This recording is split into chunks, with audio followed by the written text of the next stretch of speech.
Jennifer's fork clinked against her wine glass at exactly 9:30, demanding attention like the entitled princess she'd always been.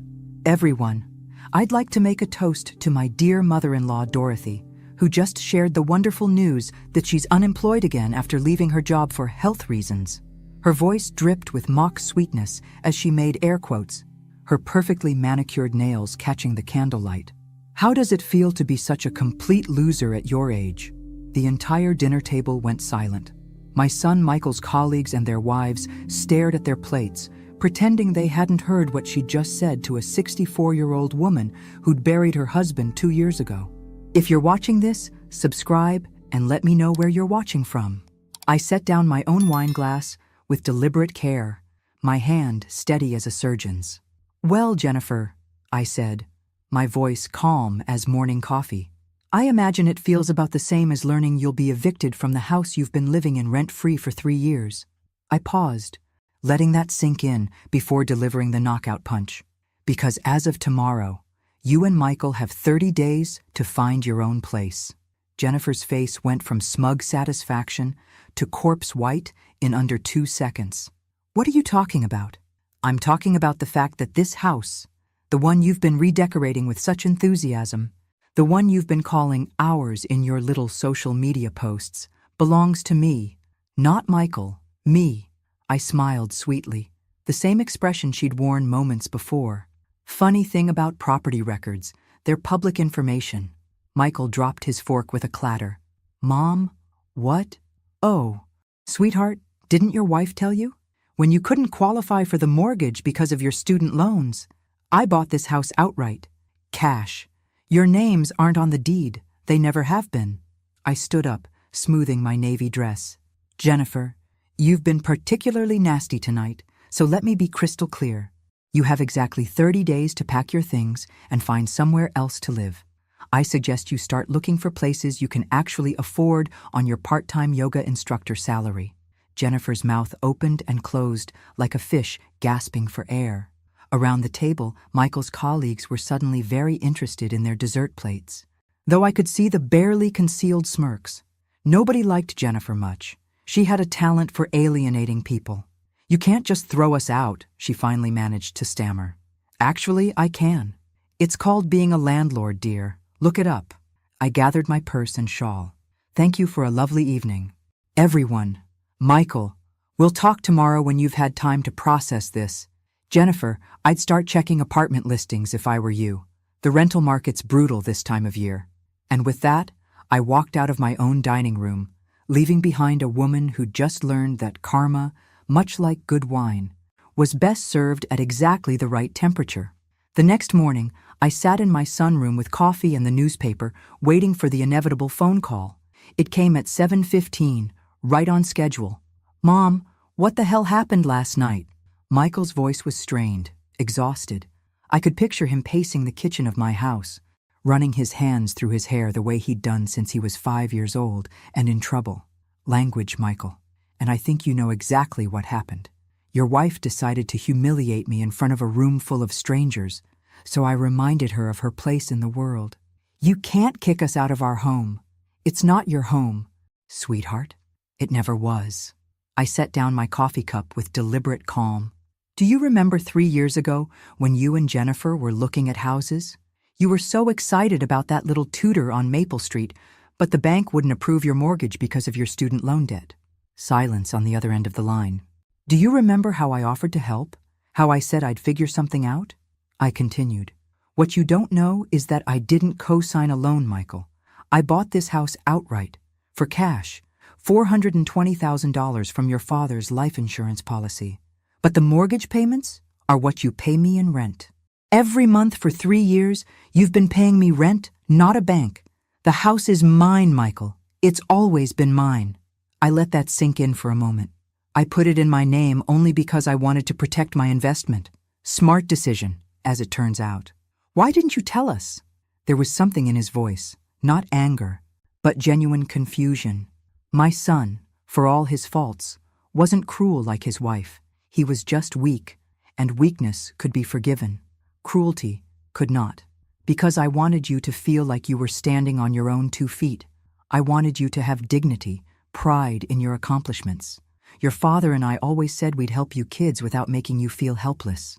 I paused. But dignity and pride are earned, Michael. They can't be given, and they certainly can't be bought. Jennifer says you're being vindictive. Jennifer says a lot of things. Most of them are about as valuable as her yoga certifications. I let the sarcasm drip just a little. Michael needed to hear it, even if he wasn't ready to accept it yet. She's my wife, Mom. Yes, she is. And I'm your mother. But this isn't about choosing sides, sweetheart.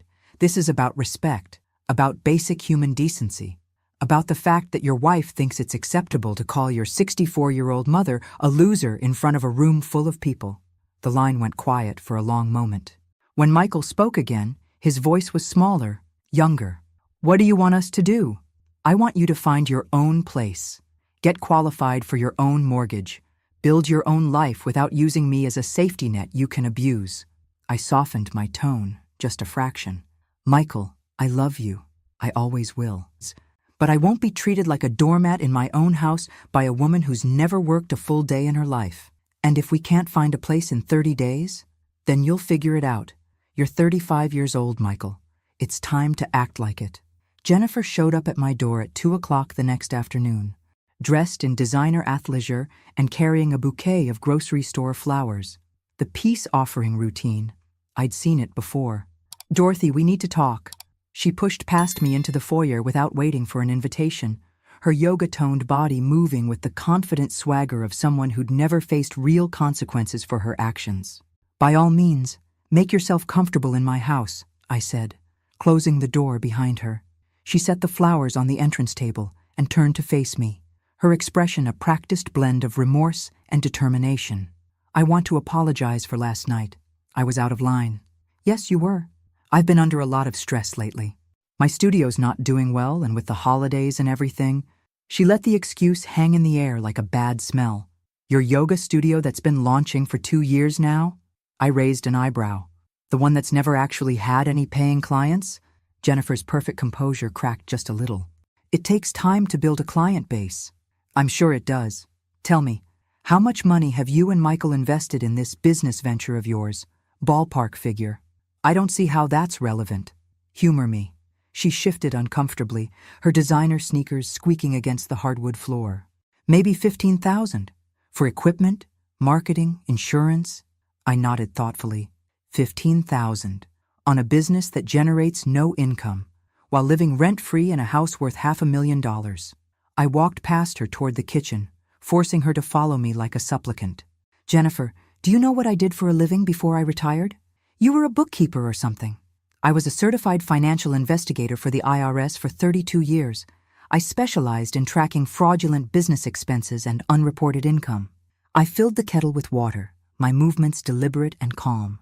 So, when you tell me your yoga studio has no paying clients, I find that curious.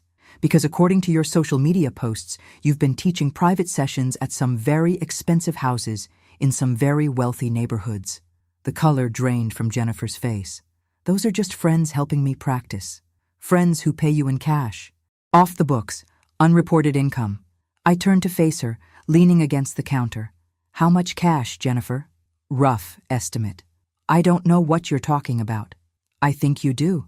I think you've been running a very nice little under-the-table business, teaching yoga to bored housewives who pay premium rates for the convenience of not having to drive to a studio.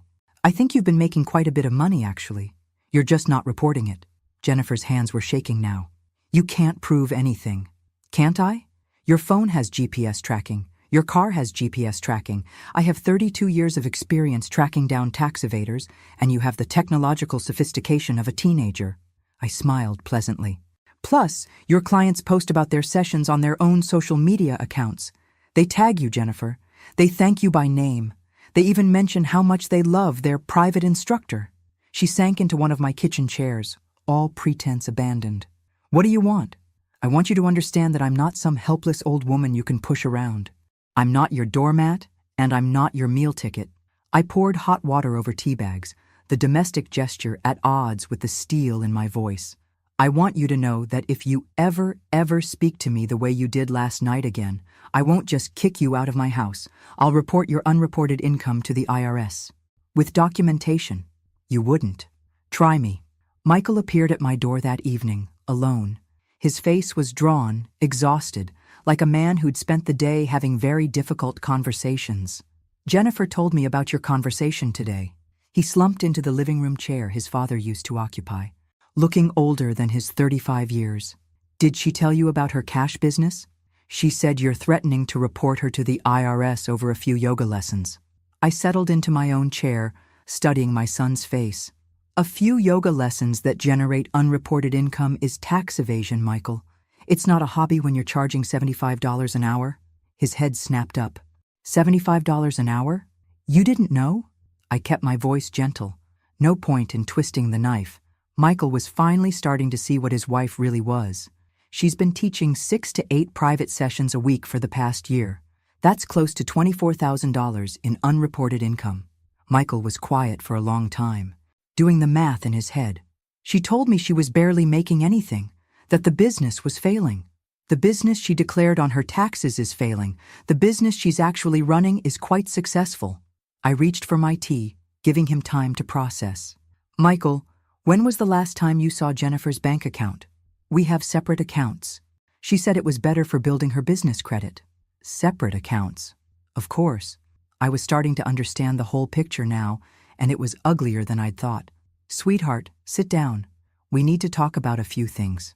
For the next hour, I walked my son through the reality of his marriage, the hidden income, the tax evasion, the fact that he'd been living on his teacher's salary while his wife squirreled away cash in accounts he didn't know about. I feel like an idiot, he said finally. You're not an idiot. You're trusting. There's a difference. I paused, choosing my words carefully. But Michael, you need to understand that this isn't just about money. This is about fundamental dishonesty. Your wife has been lying to you about her income for over a year. What should I do? That's not for me to decide. You're a grown man. I stood up, signaling the end of our conversation.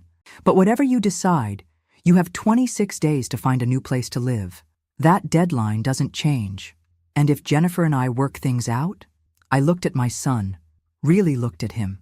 He was still hoping for a fairy tale ending, still believing that love could conquer all.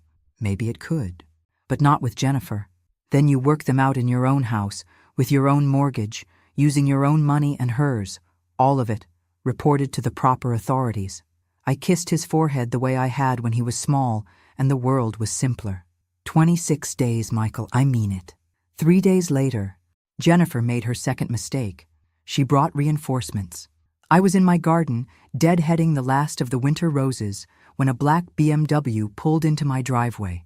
Jennifer stepped out, followed by an older woman in an expensive suit who walked with the confident stride of someone accustomed to getting her way. Dorothy, this is my mother, Patricia Caldwell, Jennifer announced, as if she was introducing royalty. Patricia Caldwell was everything Jennifer aspired to be. Perfectly groomed, designer everything, and radiating the kind of entitlement that comes from never having been told no. She looked at my modest ranch house the way someone might look at a bug under a microscope. Mrs. Patterson, I think there's been a misunderstanding. Her voice had the crisp authority of someone used to managing lesser people. Jennifer has explained the situation, and frankly, I think you're being unreasonable. I set down my gardening shears and pulled off my gloves, taking my time. And what situation would that be, Mrs. Caldwell? This eviction nonsense. Jennifer and Michael have been living here for 3 years. They have rights. They have the rights of tenants whose lease I'm choosing not to renew. Patricia's smile was sharp as a blade. Actually, they have the rights of family members who've been contributing to this household for years. Jennifer has been maintaining this property, improving it, investing her time and energy into making it a home. Ah, so that was the angle they were trying. Sweat equity, property improvements. A claim that Jennifer had somehow earned partial ownership through her contributions. Interesting theory, I said. Tell me, Mrs. Caldwell, what exactly has Jennifer contributed to this household? She's been managing the household expenses, coordinating maintenance, overseeing renovations. With whose money? The question hung in the air like smoke from a fire. Patricia's confident smile faltered just a fraction. I'm not sure I understand. Every renovation, every improvement, every maintenance call has been paid for with my money, Mrs. Caldwell. Jennifer hasn't contributed a single dollar to this household in 3 years. She's been playing house with someone else's wallet. She's been providing services, the same services any renter might provide. Taking care of the property they live in, hardly grounds for ownership rights. Patricia's facade was starting to crack. She'd come here expecting to intimidate a lonely old widow. Instead, she was facing someone who'd spent 3 decades dealing with people far more sophisticated than her daughter. Furthermore, I continued, my voice pleasant as Sunday morning, I'm curious about Jennifer's business records. Has she been reporting all her income to you, Mrs. Caldwell? When you do her taxes, and I assume you do, given your concern for her financial affairs, do you include the cash payments from her private yoga sessions? Jennifer went white.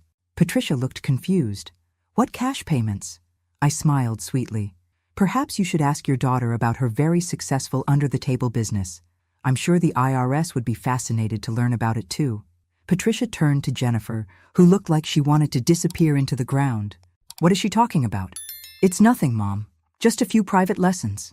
A few private lessons that generate about $2,000 a month in unreported income, I clarified helpfully.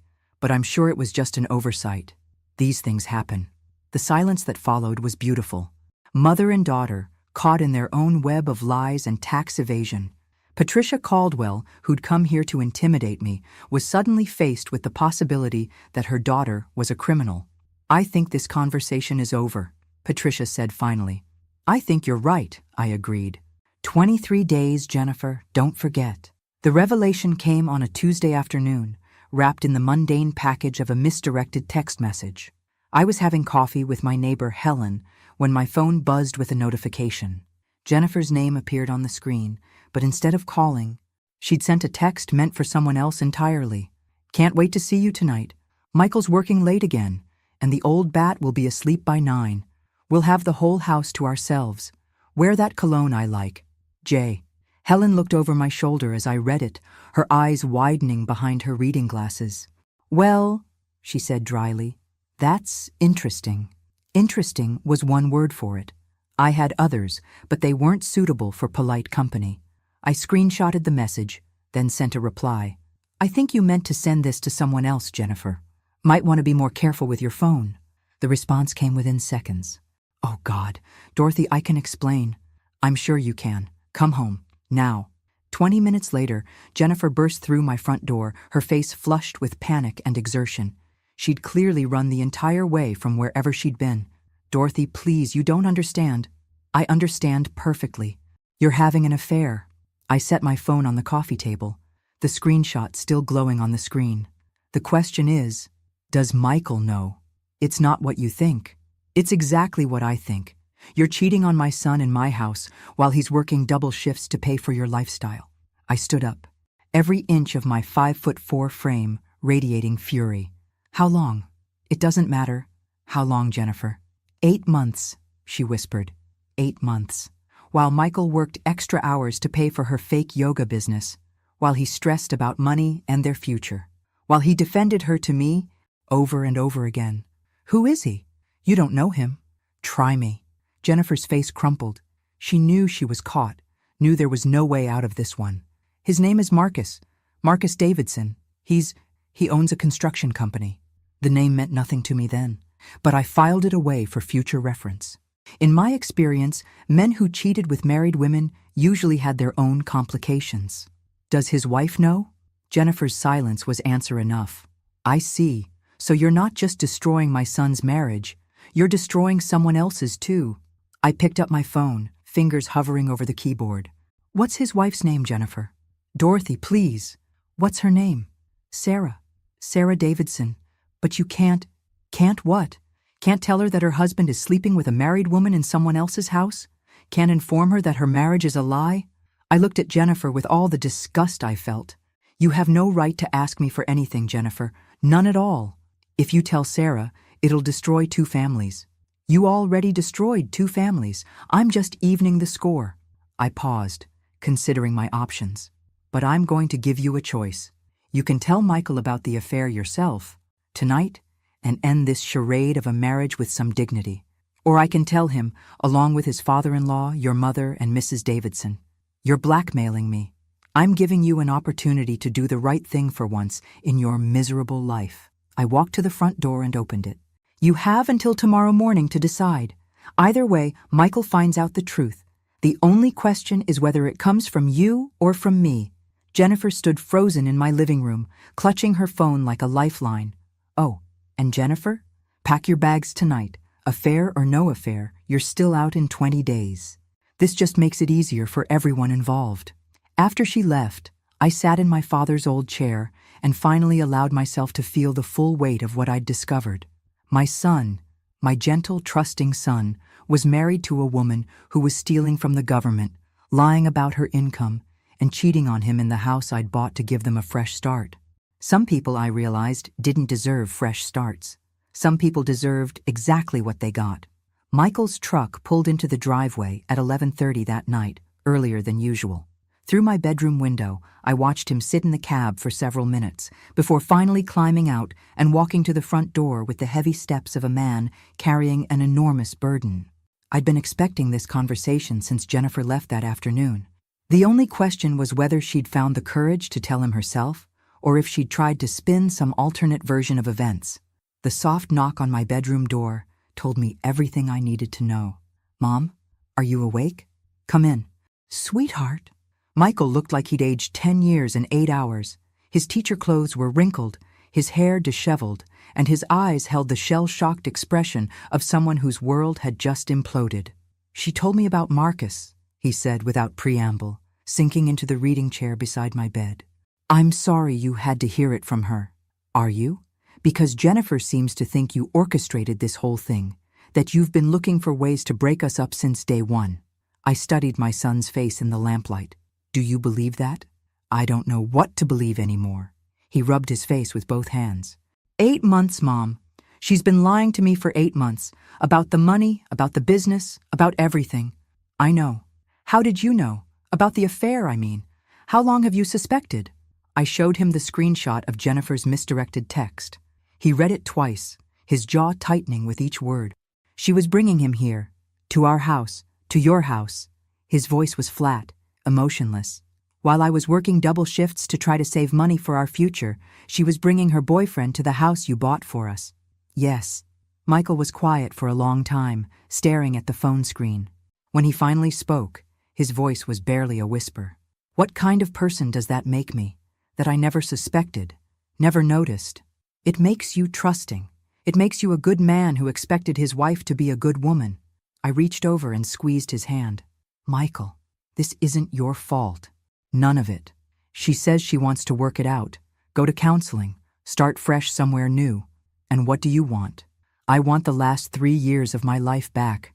I want to not feel like the biggest fool who ever lived. He looked up at me with eyes that reminded me of the little boy who used to crawl into my bed during thunderstorms. I want to understand how I married someone I don't even know. People show us who they want us to see, Michael. Jennifer showed you someone she thought you'd love. The question now is whether you can love who she really is. Could you? If it were Dad? The question hit harder than I'd expected. No, I said honestly. I couldn't, but that's me, and this is your life. You have to make your own choice. Michael nodded slowly. 18 days left? 18 days. Good, because I don't think I can look at this house the same way anymore. Jennifer's mother returned 3 days later, this time with reinforcements of her own. I watched from my kitchen window as Patricia Caldwell climbed out of her BMW, followed by a man in an expensive suit carrying a leather briefcase. Lawyer? I murmured to myself, not particularly surprised. I'd been expecting this escalation. The doorbell rang at exactly 10 o'clock. Patricia stood on my porch with her companion, both wearing the grim expressions of people preparing for battle. Mrs. Patterson, this is Robert Caldwell, my ex-husband and Jennifer's father. He's also an attorney. Robert Caldwell was everything Patricia was. Polished, expensive, and radiating the kind of confidence that comes from winning most fights before they start. He looked at my house the way a general might survey a battlefield. Mrs. Patterson, I think we need to discuss this situation like reasonable adults. I'm perfectly reasonable, Mr. Caldwell. Your daughter, however, has been committing tax fraud and adultery in my house. I'm not sure how much more reasonable I can be than simply asking her to leave. His smile was sharp as broken glass. Adultery isn't grounds for eviction in this state. And as for the tax issues, those are between Jennifer and the IRS. You're absolutely right. But being my tenant is grounds for eviction, and I'm choosing not to renew her lease. There is no lease, Mrs. Patterson. Your son and daughter-in-law have been living here as family members, not tenants. They have legal rights that extend beyond simple landlord-tenant relationships. I poured myself coffee, taking my time. 20 years of dealing with attorneys in IRS investigations had taught me not to be intimidated by expensive suits and legal jargon. Rights such as adverse possession, sweat equity, implied partnership in property ownership based on contributions and improvements. He pulled documents from his briefcase. Jennifer has invested significant time and money into maintaining and improving this property. She has legal standing to claim partial ownership. The bluff was sophisticated. I'd give him that. The kind of legal intimidation that worked on people who didn't understand property law. Unfortunately for Robert Caldwell, I'd spent 32 years working with lawyers who were far more clever than he was. Interesting theory, I said pleasantly. Tell me, Mr. Caldwell, how much money has Jennifer invested in property improvements? Thousands of dollars over 3 years? From what source? Her yoga business? The one that exists only on paper? Or perhaps from her unreported cash income that she's been hiding from the IRS? Patricia and Robert exchanged glances. I could see them realizing that their daughter had given them incomplete information about her financial situation. Furthermore, I continued, adverse possession requires open, notorious, and hostile occupation of property. Jennifer has been living here with my permission, paying rent, and acknowledging my ownership for 3 years. She has no legal claim to this property whatsoever. Robert's confident smile faltered slightly. The rent arrangement was informal. There's no documentation. Actually, there is. I walked to my desk drawer and pulled out a folder thick with bank records. 3 years of checks made out to Dorothy Patterson with rent, written in the memo line. 12 checks per year for 36 months. All deposited into my personal account. The silence that followed was deafening.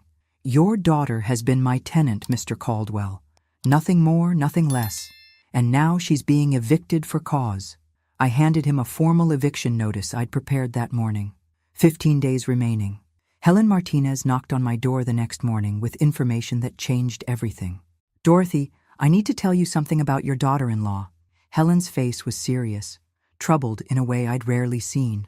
Yesterday, after those lawyers left, I made some phone calls. I invited her in for coffee, sensing that whatever she'd discovered was significant. My cousin Rosa works at the county clerk's office.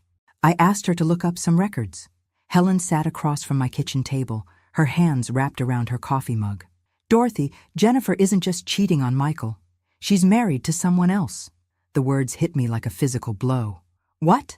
She married Marcus Davidson 6 months ago, in Vegas. There's a marriage certificate.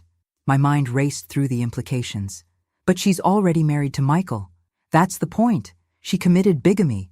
Jennifer is legally married to 2 men at the same time. Bigamy. A federal crime. Jennifer hadn't just been having an affair. She'd been committing a felony in my house for 6 months. Does Michael know? I thought you should tell him. But Dorothy, there's more. Helen's voice dropped to a whisper. Rosa also checked property records for Marcus Davidson. He's been transferring assets to Jennifer's name. Money, investments, even part ownership in his construction company. The picture was becoming clear, and it was uglier than I'd imagined. Jennifer hadn't just fallen into an affair. She'd orchestrated an elaborate scheme to drain money from 2 men simultaneously. My son, who was supporting her with his teacher's salary and my house, and Marcus Davidson, who was apparently transferring significant assets to her. She's been planning this, I said aloud, the pieces clicking into place. The separate bank accounts, the cash business, moving in with us rent-free. She's been building a nest egg with Michael's money and Marcus's assets. There's something else. Marcus Davidson is worth about $3 million. And he's been very generous with his new wife. Helen pulled out a folder of documents Rosa had printed. Property transfers, bank account changes, business partnerships, all dated within the past 6 months. All moving assets from Marcus Davidson to Jennifer Caldwell Davidson.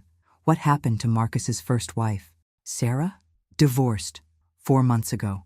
He left her for Jennifer, transferred significant assets during the divorce proceedings, and married Jennifer immediately after the divorce was final.